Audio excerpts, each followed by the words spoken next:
బీజేపీకి చావు డప్పు కొట్టే రోజులు ఎంతో దూరంలో లేవు.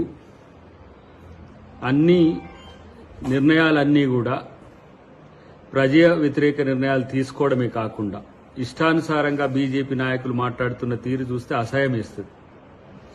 డీలిమిటేషన్తో సౌత్కు నష్టం జరుగుతుందని చెప్పి అన్ని పార్టీలు అంటుంటే కూటమి పార్టీలన్నీ కూడా కూడబలుపుకొని ఇలాంటి కుట్రలు చేస్తే తెలుగు ప్రజలే కాదు దక్షిణాది రాష్ట్రాల ప్రజలందరూ కూడా బీజేపీని పాతాళంలోకి తొక్కడం ఖాయం.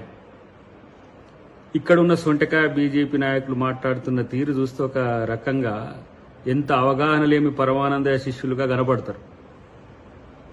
కేవలం కేంద్ర ప్రభుత్వానికి బీజేపీ అధిష్టానానికి తొత్తులుగా లేదంటే వాళ్ళ అడుగులకు మడుగులొత్తే సన్నాసులుగా మారింది తప్పితే దక్షిణాదికి జరగబోతున్న నష్టాన్ని పసిగట్టి ఈ ప్రాంత రాజకీయ పక్షాలన్నీ కూడా ఏకమై ఒకతాటి మీదకి వస్తే రాజకీయాలు చేస్తున్న దద్దమ్మల్లారా రేపు మిమ్మల్ని ప్రజలు తిరుగుబాటు చేసే రోజులు భవిష్యత్తులో ఉంటాయి.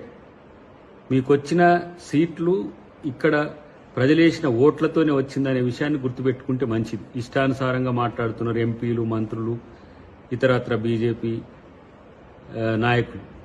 ఇదే బీజేపీ కూటమికి సంబంధించిన ఇక్కడో ఇద్దరు మంత్రులు ఉన్నారు, అక్కడో ఇద్దరు మంత్రులు ఉన్నారు, ఆయా రాష్ట్రాలు అక్కడొకడు ఉన్నట్టుంది.